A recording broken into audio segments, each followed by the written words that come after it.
Good morning. तो अभी मैं हूँ मैसूर में और मेरे पीछे है मैसूर पैलेस। तो थोड़ी कल के बारे में मैं बात कर देता हूँ, कल क्या हुआ मेरे साथ। तो कल मैं गया था ऊटी के लिए। ऊटी सब हिल स्टेशन देखे, फिर उसके बाद लास्ट स्टॉप था मधुरमलाई रिजर्व पार्क, जो टाइगर और एलिफेंट की जो सेंचुरी है वो थी। तो मधुरमलाई से मैसूर का डिस्टेंस तकरीबन 85 किलोमीटर है। तो मैं वापस ऊटी जाके मैसूर नहीं आना चाहता था, तो वो लंबा डिस्टेंस हो जाता। तो मुझे जो हमारे बस के ड्राइवर थे उन्होंने बोला कि मैं आपको मधुरमलाई बस स्टैंड पे छोड़ दूँगा और वहाँ से आप मैसूर के लिए चले जाइए।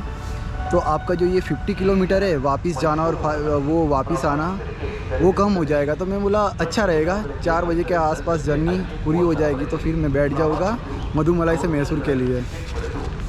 तो भाई बज गए वहाँ 6, पूरी जर्नी पूरी होते होते, और 6 बजते ही पूरे जंगल में हो गया सन्नाटा। और मतलब वहीं 6 बजे तो रात हो गई वहाँ पे। तो बस ड्राइवर ने मुझे एक बस स्टैंड पे छोड़ा और कहा यहाँ से 7 किलोमीटर मधुरमलाई स्टैंड है, बस स्टैंड, और वहाँ से आपको मैसूर के लिए बस मिल जाएगी। तो लोकल बस स्टैंड पे मुझे छोड़ा, वहाँ से मैंने बस पकड़ी और 7 किलोमीटर काटते काटते 20 से 25 मिनट हो गए। जंगल का रास्ता था उस हिसाब से।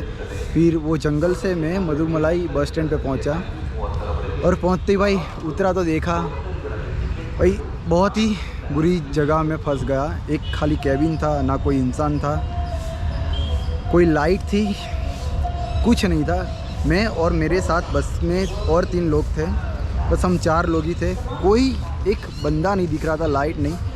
15-20 मिनट पे बड़ी बड़ी गाड़ियाँ निकल रही थी, बस वही एक उम्मीद का किरण था।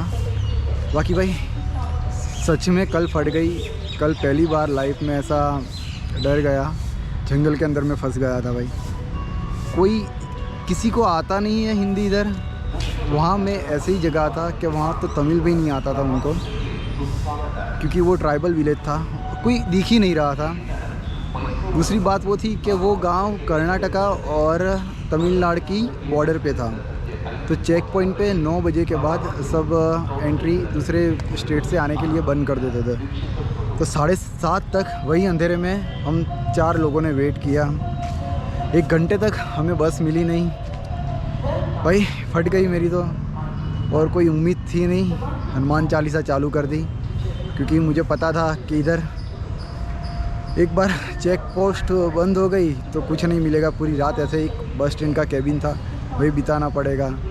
दूसरी चीज़ ये थी कि वो टाइगर की सेंचुरी थी। तो ऐसे ही ये सोच के ही मेरी तो फट गई थी भाई, सीरियसली। फिर 7:30 6:30 से मैं खड़ा रहा था। 7:30 बजे एक बस आई और वो बस में बैठा मैं। सबसे ख़राब बात वो थी, वो जंगल था, वो हिसाब से वहाँ मेरे दोनों जियो और वोडाफोन दोनों के नेटवर्क नहीं आ रहे थे। तो मैं घर पे भी कैसे बताऊँ कि मेरा लास्ट लोकेशन ये था। सच में फट गई। 1 घंटे तक मैं हनुमान चालीसा पढ़ता रहा भाई। ऐसा एक्सपीरियंस। कल मेरे पेशेंस ने भी टेस्ट ले ली और सब एक टाइम तो सोच लिया इधर से निकल के घर चला जाओ, पर कोई नहीं यार, सपना है कश्मीर तक पहुंचने का, पहुंच के रहूँगा। अभी मैं हूँ मैसूर पैलेस में, यहाँ से टिकट बाई करनी पड़ेगी। टिकट बाई करके अंदर चलते हैं, फिर जितनी भी मुझे थोड़ी कुछ हिस्ट्री पता है वो मैं आपको कहूँगा।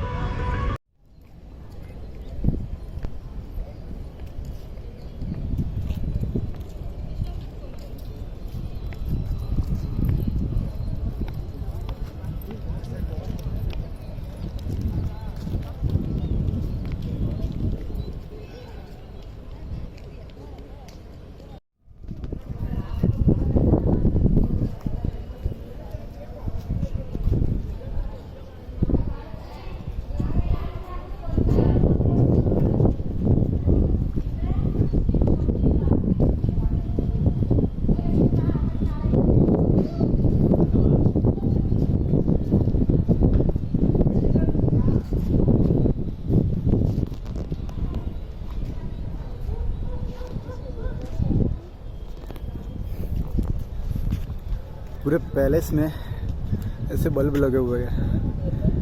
रात को बहुत ही काफ़ी अच्छा दिख रहा होगा। जब भी कोई इधर फंक्शन होता होगा या कोई फेस्टिवल होगा तब ये श्योरली चालू करते होंगे।